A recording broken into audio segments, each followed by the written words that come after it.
Hello and welcome into the 2024 Heart Football Media Day. Heart Football is right around the corner. I am delighted to be your host for Media Day today. My name is Jillian Carroll Latrinko. Today we are chatting with five-time defending Heart North champion Grandview University. We've got both head coach Joe Woodley alongside a couple of his student athletes, Jackson Waring and Aaron Brown. Guys, we're going to jump right in. Really excited to hear how preseason is shaping up for you all. Coach, let's get started. Another Heart title this year, another trip to the NAIA-FCS playoffs. Would you start with an opening statement on just kind of the state of the program and your excitement for the 24 squad? Yeah, first off, thanks, Jillian, for taking time to do this with us today, and certainly proud of these two young men that I have here with us, two of our senior leaders in this program, and just excited to be talking football right now because some college programs have started already, and we're right around the corner starting next Friday. At least we're reporting next Friday, but yeah, just kind of encapsulating from a year ago. Certainly a good season, great season in a lot of people's terms, but hopefully we've tried to set the bar here a little bit higher. And anytime you're not winning that last game of the year in the playoffs, at least I think I can speak for most people in our program. I think it's somewhat of a disappointment, but you also got to look back and reflect on all the positive things that did happen. Like you mentioned, we won our fifth conference, Heart North conference championship in a row. I think we've won 12 out of our last 13 conference championships here at Grandview. And that's always, that's kind of the driving force that kind of pushes you into those playoffs. And then it just gives you a chance from there. So, we did accomplish that. We accomplished, most of our goals from a year ago. We don't have many. But they're pretty clearly defined of what needs to happen in order to get to those things. And we all but finished them off, and we ran into a really good football team in the quarterfinals a year ago in College of Idaho, and they just played better than we did that day and had our opportunities. So we don't feel like we're at a place in our program where we're going backwards or anything like that. We just played a good football team, and when you get down to those final eight, everybody's really good, and every mistake that you make gets magnified, and that we were certainly no exception to that on last December in that game. And of course they went on and probably gave Kaiser their best game of the playoffs, and quite frankly had every opportunity to beat Kaiser, who won the national title. So we feel like we're not too far off, but at the end of the day, we're really not thinking about those things right now. It's way too early. This is a whole different team. I talk to these guys a lot about, this is their football team. I've been able to coach a lot of teams here, and will continue to get to coach a lot of teams. But in Jackson and Aaron's case, it's their last go around, and they want to make the most of the opportunity. And and that's what us coaches are here, is to, help lead them to get where they want to go. But at the end of the day, it's still their team, and how do they want to be remembered? I talk about that a lot with these guys. So I think we've got a special group. Just kind of leading up to this season, we've had somewhere in the neighborhood of about 60 kids here, maybe a little over 60 kids here every day in the summer, working out 4 days a week, working out. I know Jackson's organized a lot of 7-on-7s. We have a handful of, smaller colleges here in the area that we can link up with and do some 7-on-7 with. Jackson's kind of taking the bull by the horns there. And then we get together as a team on Sunday nights, do some football stuff. So hopefully we're able to hit the ground running for the most part. I mean, there's a lot of kids that weren't able to stick around in the summertime, but hopefully we'll be kind of hitting our stride as we get closer and closer to that first game. It's a long preseason, probably longer than it's probably not much longer. It's just different than it was a year ago. We just don't play our first week of classes, so that kind of adds a little element of the unknown in there. We've always done that as long as I've been here. You always play that first week of class, so it is kind of nice that we don't have to hurry through things. And and I think we could probably use that time. We did lose some guys on both sides of the football, and hopefully we're going to make the most of that time and an opportunity to improve. And with leaders like these guys, I certainly think we're going to position ourselves well leading into that first game, and then from there on. Awesome. Awesome. Let's get to these leaders that you have with you today. Jackson, come in your direction first. You were named the Hart North Player and Offensive Player of the Year last year. What did those honors mean to you? Yeah, absolutely. Well, shoot, I'm just blessed to have them. I got a great group of men around me that enabled me to perform the best of my ability. And then obviously we got Coach Woodley and Coach Fulton and a bunch of great coaches to put us in the correct position to be on that field and win football games. And really, it's nothing that I've done. It's a team effort, and a lot of the things that we preach is and like that, or stats, or whatever you want to call it. We're just there as brothers, a brotherhood, and we're on the field, there to win football games and to do it together. Talk about what it means to you to play for a perennial powerhouse in Grandview. You're consistently in the playoffs, consistently a feared team. What has that opportunity meant to you? I mean, the opportunity is awesome. I know you're going to get the best from every team that you play. But for us, it's just we focus on what we do, and the stuff that we do. We do them in the best. We take a lot of pride in that. And we make sure that we bring it every single game, and then we're going to give every team that we play a hard time. And Aaron, come in your direction. Tell us a little bit about yourself, where you're from, and what you're majoring in this year. So I'm originally from Houston, Texas. It's a very far away from Des Moines, Iowa. But I will say that the travel is definitely worth it. When I get to come up here and work with these group of guys every day, we're just sweating, putting in work. Everything we do is just amazing. And my majoring in business marketing. So okay. And you've been around the game a long time. Obviously, playing in college takes a lot. It takes a lot from yourself, but usually takes some mentors and inspirational people around you in your life. Can you talk a little bit about someone who has inspired your journey? It's been ever since my freshman year, it's been a lot of mentors around me. It's just like older guys, seniors who I was with to begin with. And like as time goes on, you start to learn from them, and that role ends up becoming on you. So now, like, there's a lot of freshmen I'm trying to mentor, get them right, get them in shape, take the right path, because that's what was done for me. And like, if I wouldn't be able to take that right path, like, it's just, I don't know if I'd still be here. And it's just like, I'm blessed, and it's just amazing to have the guys who have come through here been able to like just lead me in a way. And that all falls on Coach Woodley, just recruiting the perfect guys to lead others and to like lead other people to success. Coach, coming back your direction, you were honored nationally last spring as one of ESPN's top 30 coaches to impact college football in the next decade. First of all, congratulations. That's incredible.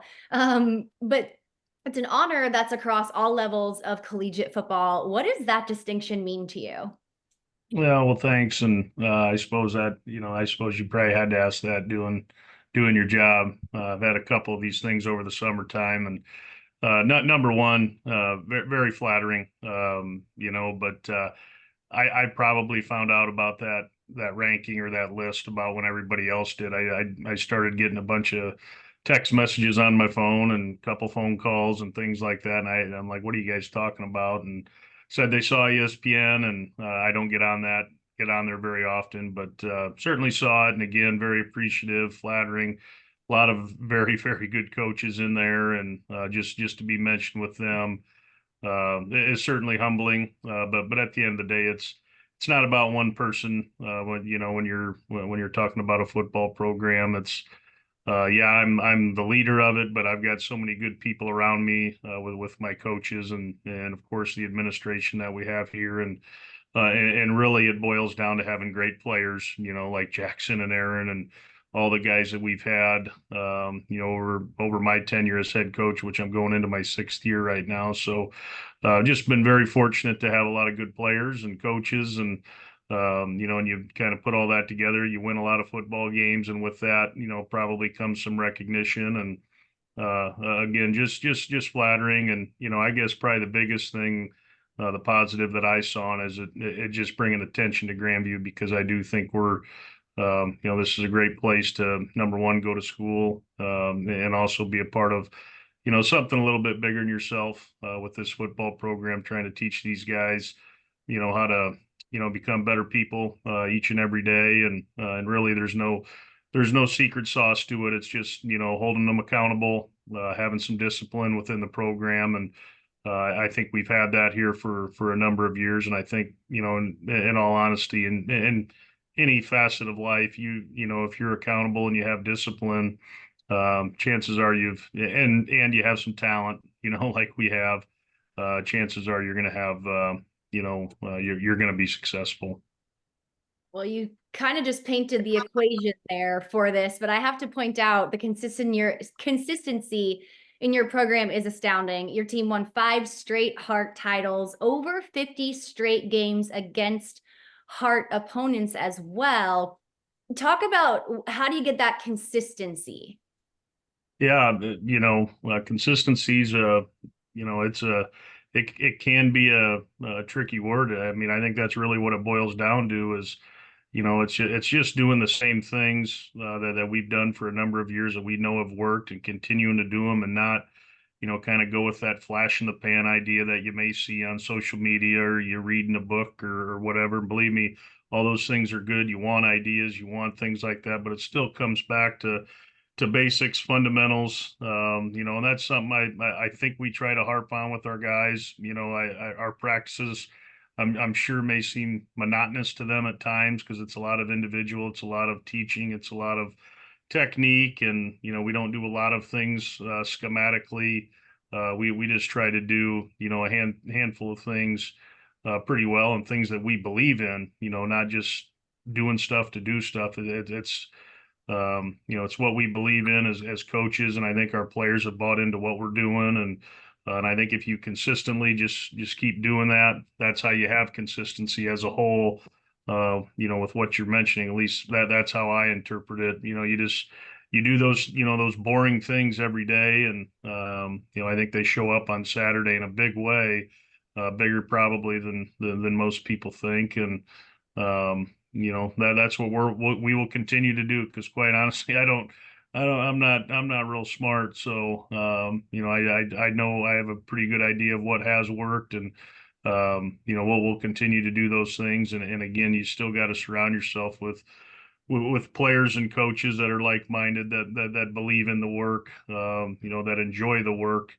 And because they know, that's what's going to show up on Saturdays. And we've been able to do that a number of times, like you mentioned, 50 times in a row.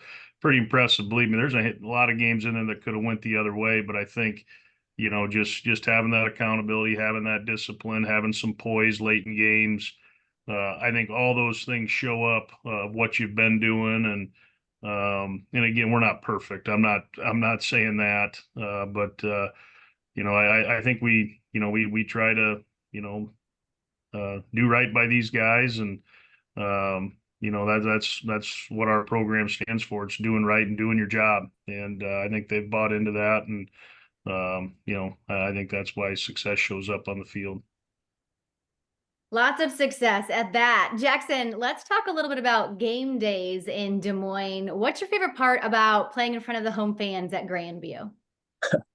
Yeah, my family, they're about 15 minutes down the road from Ankeny, Iowa. And then we got plenty of family friends coming through, some buddies from high school. And it's just a really kind of a hometown, feeling crowd. And it's a really fun place to play at. There's not much else to it. And Aaron, talk about some of the goals for the Vikings this season.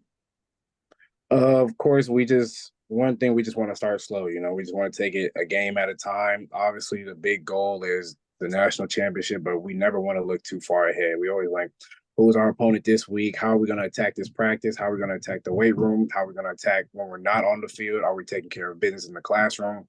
Just little things like that we want to take before the big leap, because if you look too far ahead, you end up tripping, and that's not what we don't want to do right there. We just take things a step at a time. Coach, who is back from last year's team that's going to lead the squad alongside, of course, Aaron and Jackson?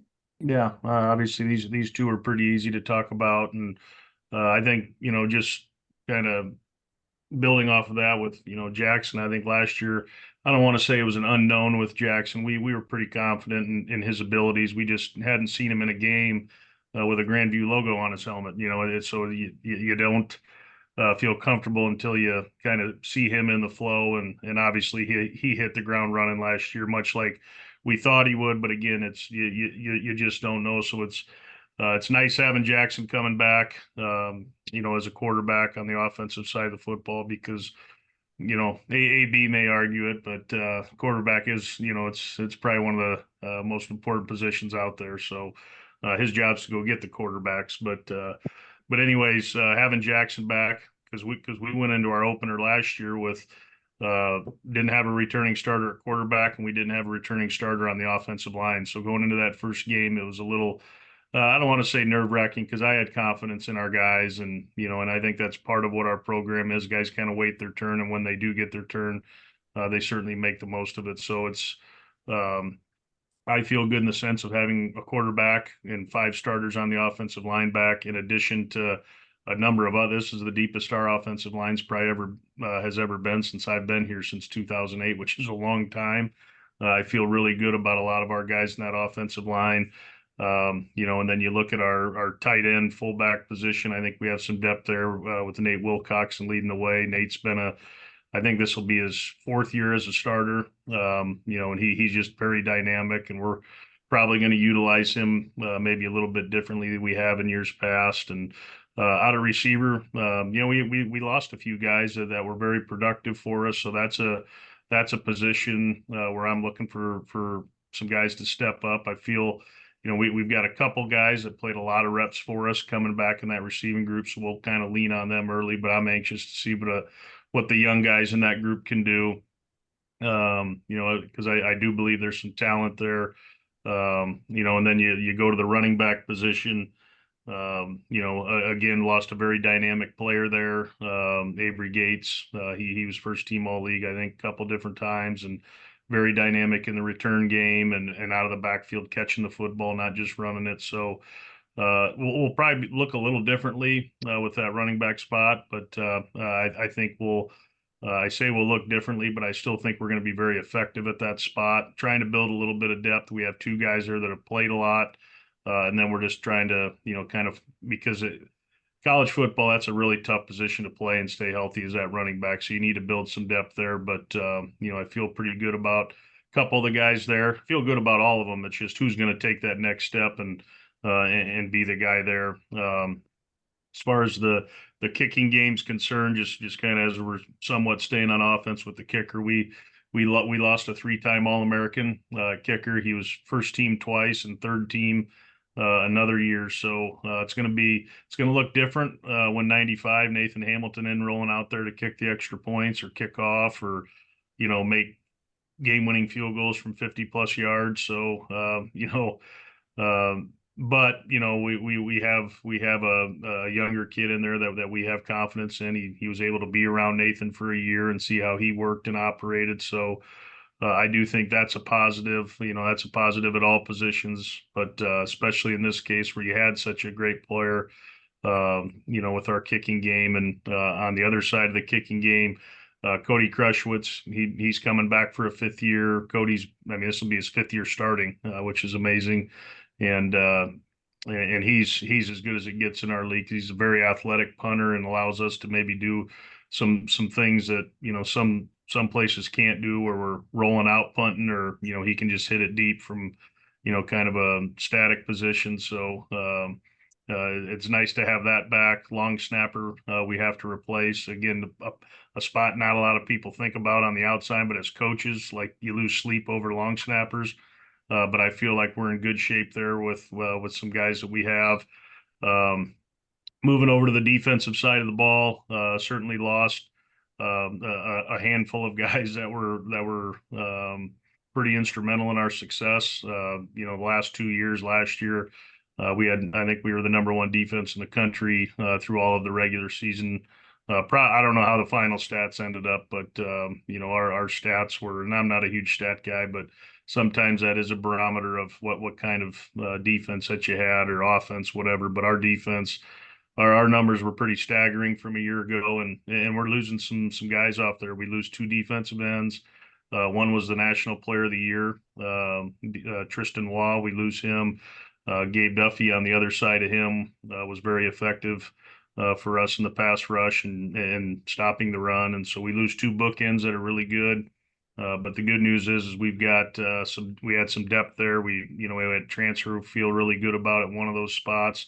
And again, like I said, our young guys, they learn, they get better, and you put them in, and they saw what the guys were like before them, and before too long, you feel good about those guys because all of a sudden they're getting a lot of playing time, and and obviously alluding to Aaron earlier, interior defensive line, I think we got a lot of depth there right now, led by Aaron. We've got another young man named Dane Johnson that's played a lot of football for us. Got a transfer, got a couple of young guys that have waited their turn that I think are going to be pretty effective for us.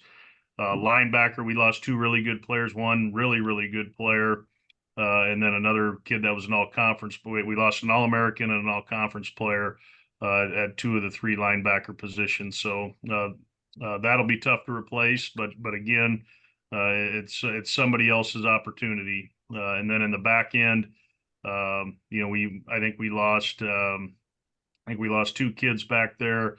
But we got two returners that have been great players for us. I don't know if they were both first team all conference, maybe one first team and one second team. And then again, some guys are just going to have to step up. These we have this every year, so it's nothing new.